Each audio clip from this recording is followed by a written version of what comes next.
அவசர தேவைக்காக ஒரு வைப்பு நிதி இருக்கிறது அல்லவா? ஆமாம், அதிலிருந்து அவ்வப்போது தேவையானவர்களுக்கு நிதி கொடுத்து கொண்டிருக்கிறோம். அதற்கென்ன? அந்த தொகையை நாம் திரும்ப பெற வேண்டும் என்று இதுவரை நீங்கள் சொன்னதில்லை. ஏன் சொல்ல வேண்டும்? அது உதவித்தொகை, கடன் தொகை இல்லையே. அது இப்பொழுது கடன் தொகையாக மாறிவிட்டது.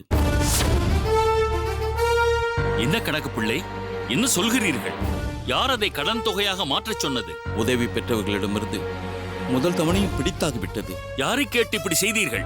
குரேசன் சொன்னானா? இல்லை எசமான், சின்ன எசமான் சொல்லவில்லை. வேறு யார் சொன்னது? எஜமானி அம்மாவின் உத்தரவு. எஜமானி அம்மாவா? யார்? ஆண்டாளா? ஆமா எசமா. ஆண்டாளா அப்படி சொன்னாள்? ஏன் ஏன் இப்படி செய்கிறாள்? எதற்காக என்று ஏதாவது சொன்னாளா? அது எதுவும் சொல்லவில்லை. யார் யாருக்கு உதவித்தொகை கொடுக்கப்பட்டிருக்கிறதோ அவர்கள் ஊதியத்திலிருந்து மாதா மாதம் ஒரு தொகையை பிடித்தம் செய்ய வேண்டும் என்றார்கள். நான் கூட அவர்களிடம் சின்ன எஜமானியரிடம் கேட்டு செய்யலாம் என்றேன். அதெல்லாம் எதற்கு? இப்பொழுது பொறுப்பு என்னிடம் ஒப்படைக்கப்பட்டுள்ளது, நான் சொல்லும்படி செய்யுங்கள் என்று உத்தரவு பிறப்பித்து விட்டார்கள். சரி, நான் ஆண்டாளிடம் பேசுகிறேன். அவள் இப்படி செய்திருக்கிறாள் என்றால் அதில் ஏதாவது காரணம் இருக்கும். இல்லை எசமான், ஆனால் பண்ணையில் வேலை பார்ப்பவர்களின் மத்தியில் இது பெரிய வருத்தத்தை ஏற்படுத்தி உள்ளது. நல்லது செய்யும் வரை பெரிய எஜமான் சின்ன எஜமான் இருவரும் தங்கமானவர்கள், கடவுளுக்கு சமம் என்று பேசிய அதே வாய் இப்பொழுது இந்த சம்பவத்தினால் வேறு விதமாக பேசுகிறார்கள். அதுவும் என் காது படவே. ஓ, அப்படி ஒரு சிக்கல் ஏற்பட்டுள்ளதா? சரி, எதுவாக இருந்தாலும் குரேசன் வரட்டும். அதன் பின் என்ன செய்வதென்று யோசிக்க வேண்டுமென்றால் நான் பணியாட்களிடம் பேசுகிறேன். வேண்டாம் வேண்டாம், அதன் பின் நிலவரம் மேலும் மோசமடையலாம். இதை பற்றி பேச பேச அதுவே பூதாகரமாக மாறிவிடும். அதனால் நீங்கள் இதை பற்றி இப்பொழுது யாருடனும் பேச வேண்டாம். அடுத்த பிடித்தம் அடுத்த மாதம் தானே, அதற்குள் குரேசன் வந்து விடுவான். இந்த மாதம் பிடித்த தொகையையும் எஜமானி அம்மாவே வாங்கி கொண்டு விட்டார்கள். சரி, போகட்டும். இதை பற்றி நீங்கள் யாருடனும் விவாதிக்க வேண்டாம். உங்களுடைய மற்ற வேலைகளை கவனியுங்கள். சரிங்க எசமா. சரி.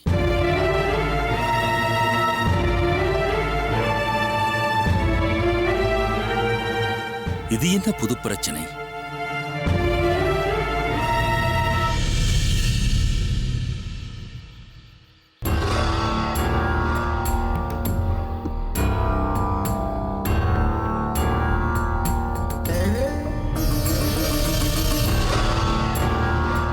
என்ன கைலாசம், காற்று சற்று பலமாக வீசுகிறது. விசிறியை வீசு வீசு என்று வீசுகிறாய்.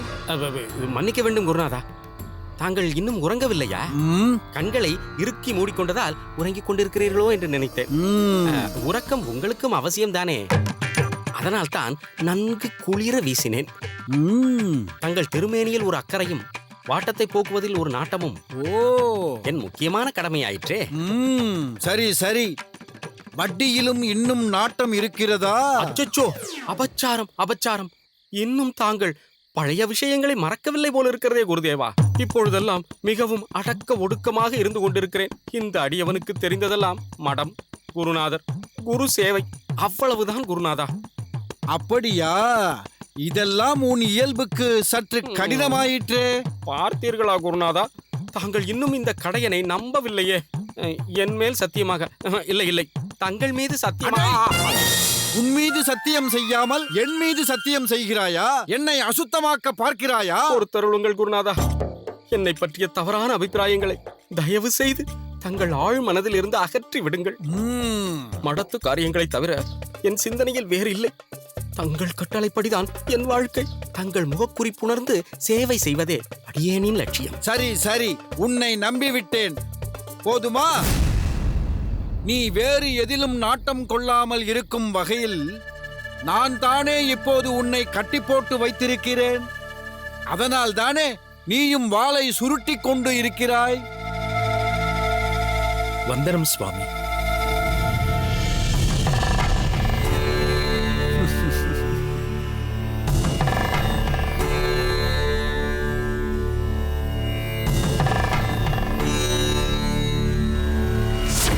சுக்கு, மிளகு, திப்பிலி இவைகளெல்லாம் வைத்து அரைத்தேன் என்று சொன்னேன் அல்லவா? ஆமாம். அவற்றுடன் வயிற்றுப்போக்கு மருந்தையும் வைத்து அரைத்துள்ளேன்.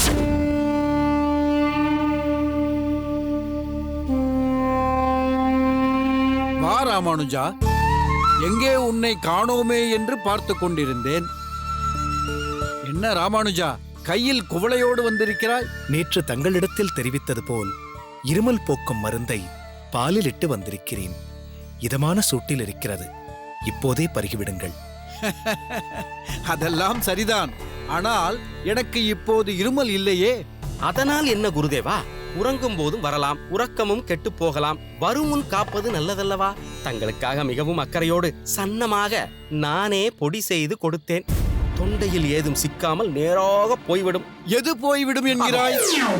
தொண்டைக்கு எந்த சேதாரமும் ஏற்படுத்தாமல் நேரே வயிற்றுக்கு போய் இருமலை குணமாக்கிவிடும் என்று கூறினேன்.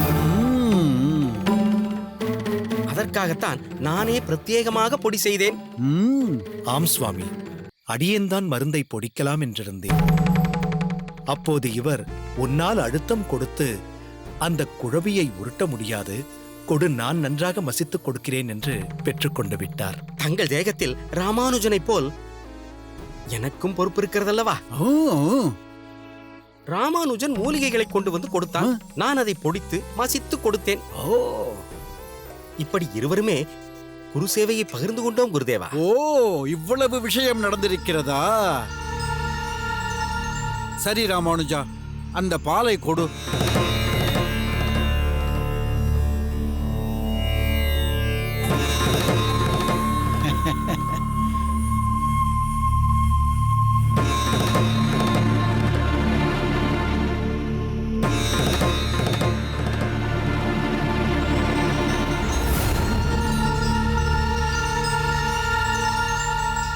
காரமாக இருக்குமோ?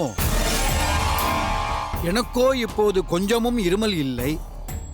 இந்த காரத்தில் குடித்து வேறு ஏதேனும் வந்துவிட்டால்? ஒன்றும் வராது குருநாதா, தைரியமாக பருகுங்கள். காரமாக இருக்காது. பனங்கற்கண்டு தூக்கலாம். தூக்கலாக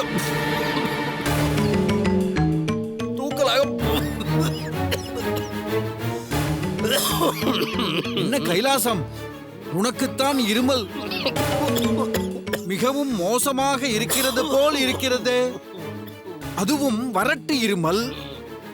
என்ன ராமானுஜா, இந்த பாலை கைலாசம் பருகினால் என்ன? இந்த பருகு. ஐயோ, வேண்டாம் குருநாதா. ஏனடா, இது விஷமா என்ன? இப்படி அலறுகிறாய்? மூலிகை பால் தானே? ஆமாம், மூலிகை பால் தான். இந்த பருகு. ஐயோ, இந்த இருமல் வேறு நேரங்காலம் தெரியாமல் வருகிறது. உனக்கு இருமல் அதிகமாகிறது. இதை நீயே பருகு. ஐயோ, அபச்சாரம், அபச்சாரம். இது தங்களுக்காகவே பிரத்யேகமாக தயாரிக்கப்பட்டது. இதை அடியேன் பருகினால் தகாது. அதனால் என்னடா, இதை பருகினால் மூலிகை உன் இருமலை போக்காதா? என்ன ராமானுஜா, இவன் இதை பருகுவதால் உனக்கு ஒன்றும் ஆட்சேபனை இல்லையே? ஒரு ஆட்சேபனையும் இல்லை சுவாமி. ஒரு வகையில் மிகவும் ஆனந்தம் என்று கூட சொல்லலாம். இவர் அனுதினமும் தங்களுடனேயே சேவை செய்பவர் அல்லவா? இவர் ஆரோக்கியத்தோடு இருந்தால்தான் நீங்களும் ஆரோக்கியத்தோடு இருக்க முடியும். இவர் இதை பருகினால் ஒன்று கூட இல்லாமல் எல்லாம் போய்விடும். உடல் உபாதைகள் எல்லாம் தீர்ந்துவிடும் என்று சொன்னேன். எனக்கு வேண்டாம். என்ன கைலாசம், என் வார்த்தைக்கு மதிப்பு கிடையாதா? குருநாதா, அபச்சாரம், அபச்சாரம். அப்படி என்றால் இதை வாங்கிக்கொள். வாங்கடா. அப்படியே அதை ஒரே மடக்கில் அருந்து. அருந்தடா.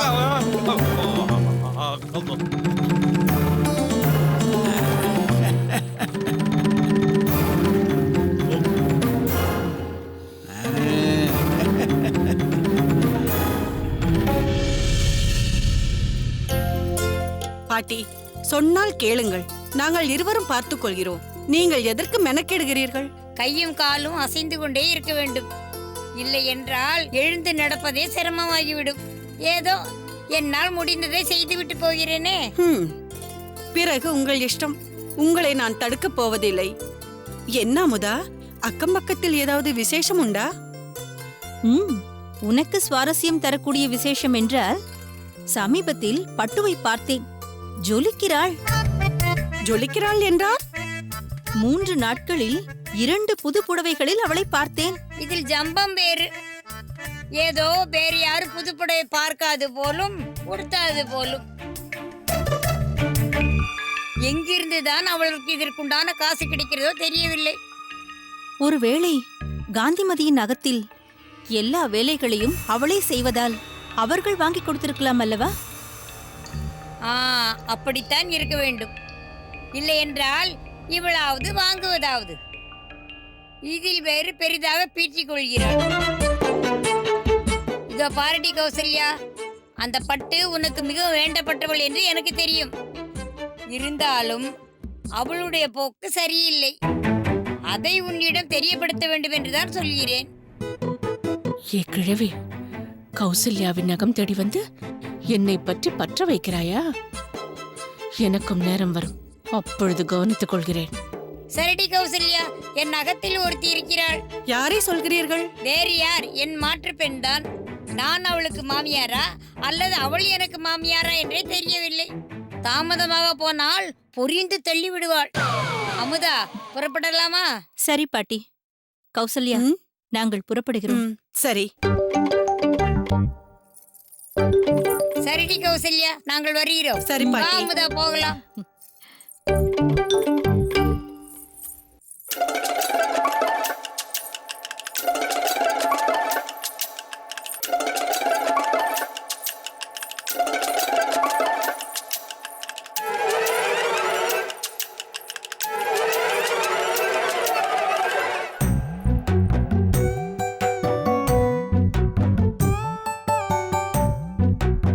பட்டு,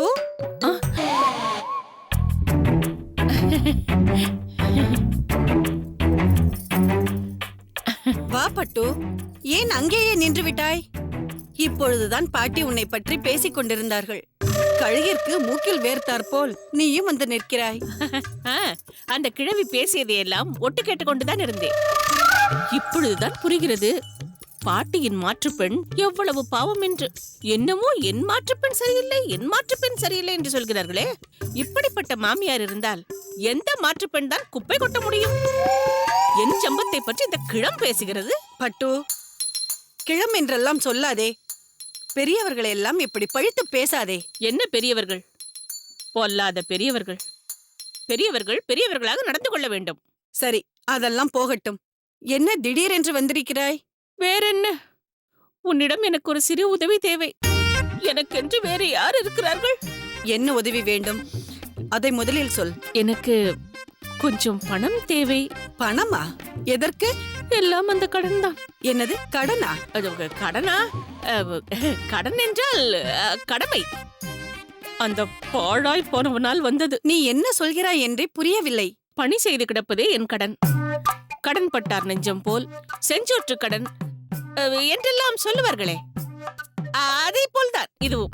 சுற்றி வளைக்காதே, நேராக விஷயத்திற்கு வா. அது வந்து கௌசல்யா, எனக்கு தூரத்து சொந்தக்காரர் ஒருவர். எந்த சொந்தக்காரன்? திடீரென்று எப்படி முளைத்தான் அந்த சொந்தக்காரன்? இப்படித்தான் சென்ற முறை ஏதோ தூரத்து சொந்தம் என்று சொல்லி திருப்புட்குழிக்கு சென்றாய். அதனால் என்னவெல்லாம் பிரச்சனை உருவானது மறந்து விட்டாயா? இல்லை இல்லை, தூரத்து சொந்தக்காரன் இல்லை. அது ஒரு பழைய கதை. அந்த பாழாய் போனவனின் தூரத்து சொந்தக்காரர். அவனிடம் அவர் எப்பொழுதோ வாங்கிய கடனை இப்பொழுது என்னிடம் திருப்பி கொடு என்று கேட்கிறான். கொடுக்கவில்லை என்றால் தஞ்சாவின் அகத்திற்கே வந்து வம்பு செய்வேன் என்று பயமுறுத்துகிறான். அவன் அந்த அகத்திற்கு வந்தால் என் நிலை என்னவாகும்? நீயே சற்று சிந்தித்து பார் கௌசல்யா. நீதான் பெரிய மனது வைத்து எப்படியாவது என்னை காப்பாற்ற வேண்டும். என்ன கௌசல்யா, என்ன யோசனை? யோஜனை எல்லாம் ஒன்றுமில்லை. உனக்கு என்ன உதவி வேண்டுமானாலும் நான் செய்ய தயாராக இருக்கிறேன். எனக்கு தெரியும் என்னை நீ கைவிட மாட்டாய் என்று.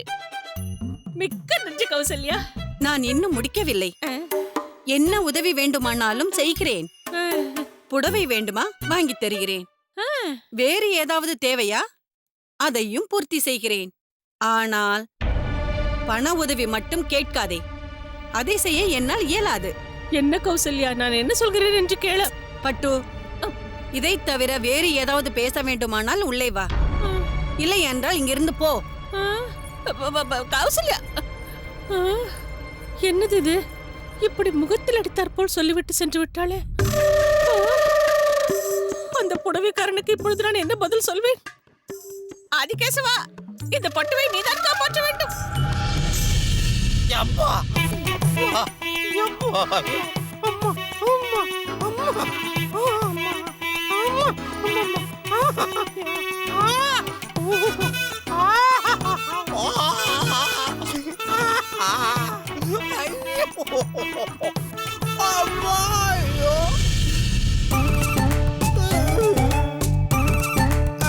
சபேசா, கைலாசத்தின் முகம் எப்படி வாடிவிட்டது பார்த்தாயா? முகம் மட்டுமா வாடிவிட்டது, முழுவதுமாக அல்லவா வாடிவிட்டார். என்ன செய்வது? ஒரு முறையா இருமுறையா? தனக்கே இல்லாமல் அல்லவா வயிற்றை குடைந்து கொண்டிருக்கிறான். கணக்கு வைத்திருக்கிறேன். என்னவோ சம்பூர்ணம். இங்கு நான் கதறி கொண்டிருக்கிறேன். நீங்கள் இருவரும் என் வலிக்கு வர்ணனை கொடுத்து கொண்டிருக்கிறீர்களா? அப்பா, அம்மா, அப்பா, முடியவில்லையே.